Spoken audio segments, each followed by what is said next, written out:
Did you know over 60% of first-time clients do not return for a second visit? That is so painful, but it doesn't have to be that way. That's where Maya comes in. Maya is the ultimate marketing software for the beauty and wellness industry. We have a proprietary funnel utilizing special algorithms to help connect the right consumers with the right providers at your business. This means that Maya helps you get higher spending clients you love to work with who stay the long haul. If you want to increase your revenue, increase your client count, increase your average ticket, and increase your new client retention, then you need Maya. Go to joinmaya.com to set up your own personal virtual tour and see why over 500,000 consumers have trusted Maya and the businesses we work with to find their perfect beauty and wellness pro. We promise you will love Maya. Thank you for joining me. This is Kati Whitledge with the Beyond the Technique podcast. Today we're talking about how being underestimated is a superpower. Have you ever been underestimated or felt like you were underestimated?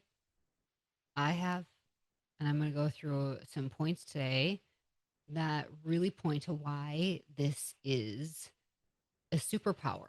I'm also going to share a couple very personal stories of being underestimated. Some of you know, if you've been listening for throughout the years, that I was the prodigal child of my family, and I was wild, living a very intense party lifestyle. I used to live in this really, really rundown house on a main street in Madison, Wisconsin. And it wasn't very glamorous. Long story short, I had this wake up call from my Lord and Savior who says, "This is not who I made you to be." And I moved out. I got a sublease and I moved out and lived on my own and completely disassociated with everybody I used to hang out with because I just didn't trust myself being around people and in similar environments. And that would be the case for anybody trying to escape addiction or any hurt or hang up. You have to remove yourself from that environment and often all the people. So my sublease, the person I leased my space to, was irresponsible after a little bit and stopped paying. We had to end up taking her to court because they came after us for the money because that was my sublease. And so we had to take her to court. This is my parents helping me figure out my life because I was not there yet. And it was like we were underestimated because we were these young 20-year-old baby girls, like irresponsible. Like, why should we have this person pay you back? And I felt underestimated. But you know what? I showed up. I looked professional.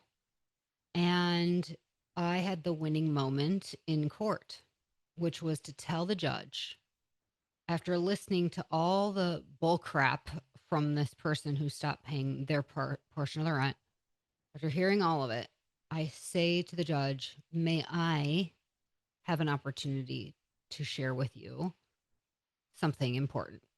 And I was given the opportunity, and I called this person out and said, "This person goes by more than one name.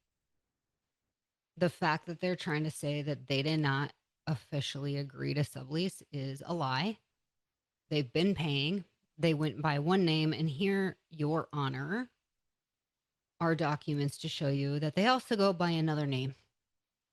And it was like, boom, you won the case. And we did. We won the judgment. And of course, there's still all this stuff you have to go through to try to make sure that they now pay you back. So my family ends up paying the landlord, and then we end up trying to get our money back from the person we subleased from. It was just a disaster, and one of those lessons when you're immature and you're not making great choices with your life. I'm very thankful in all of that for my family. So I'm going to tell you about another moment in a little bit, which is unbelievably epic, and it has to do with court as well. Being underestimated. First off, the number one superpower for that is the fact that you can leverage the fact that nobody's paying attention to you. When people underestimate you, they are not probably paying attention to you, and that's to your advantage.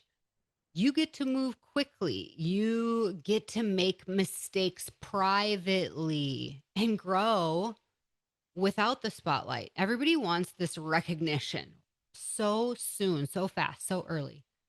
But the ones who go the furthest and the farthest and stay the longest, they understand that obscurity is the best training ground. When you're in the training mode, when you're working from ground zero on up, obscurity is your friend. You can't out execute someone you can't see coming.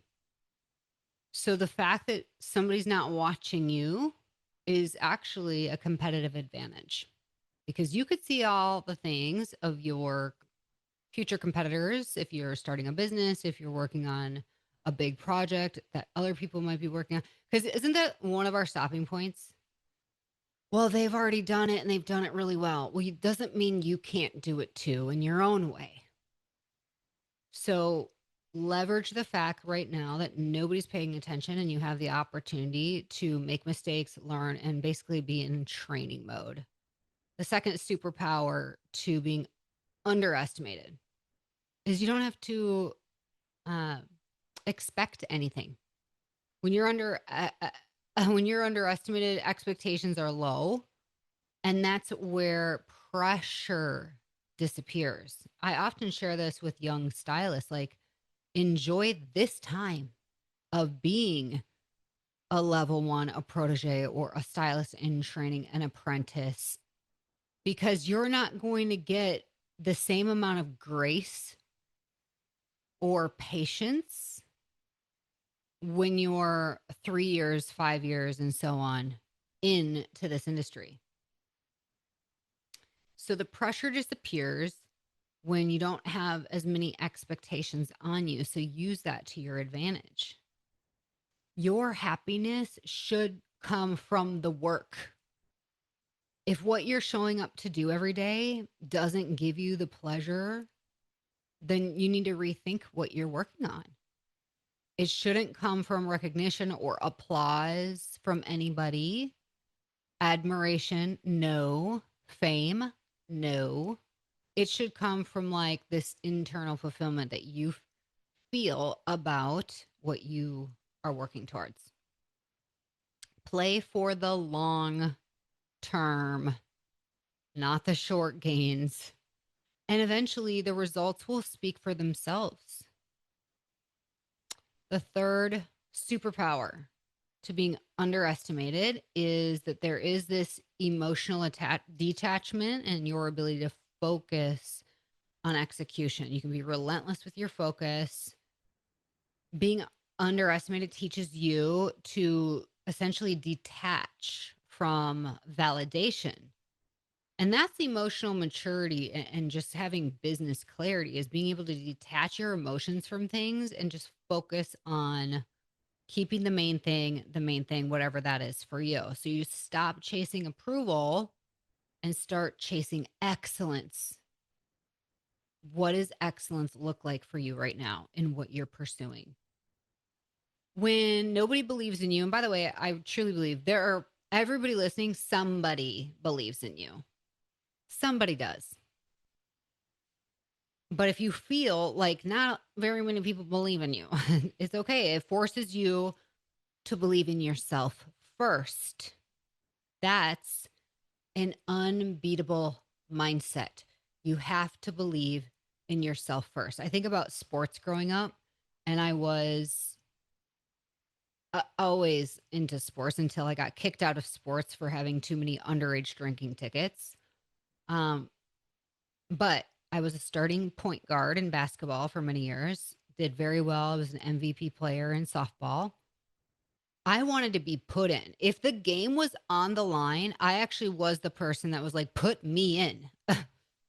I had confidence in my skill set, and I'll get to why that is in a little bit. But you have to believe in yourself before anybody else will believe in you as well. Now, if you have parents who believe in you because they see the potential you have, but you have to believe in yourself if you're going to take anything and go anywhere with it. That is an unbeatable mindset. So when you think about the people out there who seem to have it all, who seem to just be thriving, they might be just really good at content creation and they look cool. They know how to like build that up.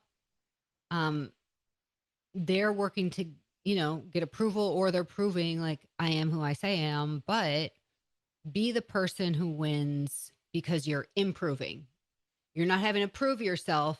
You're working to improve yourself on a regular basis. And if you consistently do that, it's the compound effect. And like nobody will eventually be able to keep up. And it's okay. It's not like a comparison thing. Like you're on your own journey, but focus on building yourself up and believing in yourself. The fourth, the superpower for being underestimated, is you have to prove it to yourself, not to them. So the real superpower isn't that you're going to prove everybody wrong. Ha. See, I am this, that, and the other thing that you never thought I was. It's not about proving them wrong. It's about proving yourself right. Because I believe deep down that the reason most people don't have the lives they want is they don't believe they are worthy to have it. They don't believe it's possible for them. And that's your own internal work and faith. Please have faith. I had been through a major transformation. I'm on the other side and I'm only like a few years on the other side of this, but it feels like I have a whole new life and I'm a whole new identity. And I remember way back when I first heard Tony Robbins, speak about the life you want, who you see yourself becoming, da da da da. He said it will never happen until you completely change your identity. And now, in hindsight, I see exactly what he means. You have to just work on becoming the version of you that you know deep down inside of you is who you were called to be, and believe it is true. Believe it, because you wouldn't get that vision. You wouldn't get that. You wouldn't have that in your mind. You wouldn't be able to see it, envision it, if there wasn't something there that was possible. Tony Robbins always said this, and it stuck with me. If you're watching a movie and something really gets you and you are just, you break down, you get so emotional about it, it's because there's something in you that is capable to have and experience that same level of, whether it's overcoming something or achieving something or finding yourself in that place of peace and joy that is beyond understanding. You have it in you. Believe it. You will never win if you are focused on arguing with your critics. Who are your critics? It's interesting. I said a minute ago how you probably have your mom and dad who like believe in you, but maybe not. Some of my biggest critics are my closest relatives. They have nothing good to say. And no matter how much good I've done on the other side of my tumultuous teenage years, they will never see me more than the troubled child who probably is making some stupid mistakes that nobody knows about, but we'll find out someday. And it's like this thing that was lurking on me, like, I got to prove to them and show them I'm a good person and I've changed. And anytime they'd say something critical to me, I defend myself. And eventually the freedom was I stopped. I stopped defending myself. I stopped arguing with them. The Bible says when you argue with a fool and people see that, nobody can tell the difference. What that means is don't argue with a fool, because if you're arguing with a fool, nobody will be able to know who's the fool here. You're both foolish. I still struggle with that, by the way, because when people go into fear mode where you are fight, flight, or freeze, I tend to be a fighter. I've always been like that. I stood up for myself. I spoke out. And that has come to bite me in the butt sometimes. But you win not by arguing with your critics, but by building something undeniable friends, work on building yourself and something, whatever you're working on, that people, it's undeniable. I'm going to tell you the fifth and final thing in a moment, but this is really big. And I've never shared this publicly. Many of you know about Maya, the sponsor of this podcast, my, just a love story for me, starting out as a hairstylist, owning a salon, needing a solution for a problem within my salon, creating that solution through technology, but keeping the human connection. That is Maya. Maya helps you get and keep better clients, the right clients for your team. They're actually the perfect clients for them. They're dream clients. And how do I do this? Because I built a really special algorithm with our developers. It's kind of like eHarmony for hair salons. And we matchmake. We pair up a customer with their ideal beauty professionals. And we work with salons really internationally. Hundreds and hundreds of salons throughout North America. And I have people tell me all the time, Katie, I was kind of like, ooh, is this real? Like, okay, are you going to get us clients? But they're like, whatever. And then they're like, but then we actually had the clients sit in our chair. And it's like I've known them for years. Like the match part of this is genius and it works. I'm really proud of creating Maya. And I never thought I would be a tech founder. Well, guess what? There was an industry website guy, business owner, who copied Maya verbatim, word for word, everything about the survey and how we match, everything. And I saw it and I was like, oh my gosh, he must not know. He must not know that somebody on his team has created this matchmaking thing and it's exactly a replica of mine. This is copyright. Like, this is crazy. I cannot believe it. So I reached out to him and he basically said, do you have this copywritten? And I was like, what the fuck you just say to me? What? Working on it. And I actually was like, it's been a whole thing. But he wasn't like, oh, that's wild. Like, we shouldn't copy you. Da, da, da, da, da. That, his level of pride, the way he spoke to me was like, who the F are you? You don't have this copyright. We'll do what we want and you can do nothing about it. If you saw the text threads, this is basically what it was. And I'm this like young, new tech person. I don't have much I can do about it legally at this point. Well, I worked hard behind the scenes to make it possible to have something I could do about it legally.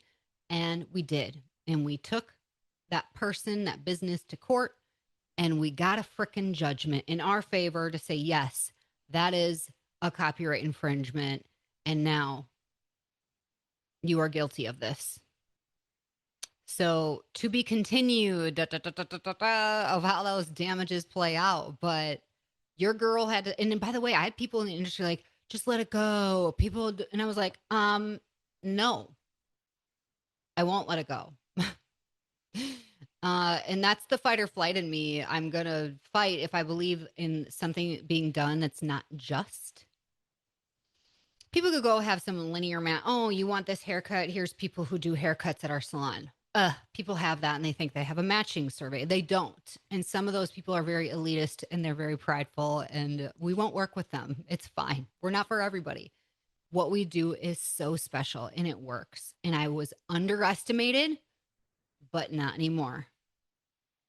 We have too much street cred and we have too many owners that we show up for, work hard for, and do whatever we can to make sure that they are successful, treated with respect. I'm going to go to the fifth and final. You're like, wow, this is intense. The fifth and final superpower when you're being underestimated. Like, being underestimated is a superpower. Here's reason number 5. It's a superpower because you are going to work on always being prepared. And this goes back to me sharing that in basketball, I would want to be the person to be put in if the game was on the line or something important needed to happen because I trusted myself. I trusted my abilities and my skills. I was not timid. I've always been tenacious. Now, I hid for many years due to being ashamed of my obesity. But behind the scenes, or any place I had to or was called to the stage or any opportunity, I worked hard to be prepared, because preparation will meet opportunity and you will knock it out of the park. Your number one objective right now, after listening to this, is to prepare yourself. So when you do have the opportunity, you are going to be more than ready. You're going to bring your excellence. You're going to show up and you're going to show out. So don't sit back and wonder, will I ever be noticed? Will I ever have this chance? Will I stop thinking about that and start taking the actions that are necessary for you to be prepared, so that when the opportunity or any opportunity presents itself, you're going to be ready. See, sometimes you're not going to be entrusted with a lot until you prove you're trusted with a little. And if you're not even prepared for these little bitty opportunities, people notice that and they're like, I don't know if this person's going to be a good choice. I've seen it. You know what? If I show up at any event that I never want this, I never want a mindset of like, this is beneath me, I shouldn't be here. I will go to any event if I'm surrounded by my right people. If you're my people, I'm going to be around you and I'm going to love you. It doesn't matter where you're at in life, whatever it is. And I shouldn't even say if you're my people. I'm industry specific. There is no event in the industry. If I'm a part of it, if I'm showing up, you're my people and I'm going to show up and show out. I'm going to do my friggin' best with a new podcast for our industry that may only have a handful of people listening. I'm going to do that same level of give it my all as I would if I'm on a stage in front of thousands of people. And I want that for you too, because that's going to build credibility and point to your competencies over time. So friends, being underestimated is a superpower. We've all been underestimated. You may be underestimated right now in deals you're making with a landlord, or trying to get an opportunity that you've never had before. Focus on being prepared, building yourself up, and being in training mode. How can you be improving, not proving yourself to other people? I hope you love today's conversation. I like being with you every single Thursday. Until next time, everybody, have an awesome day and stay strong.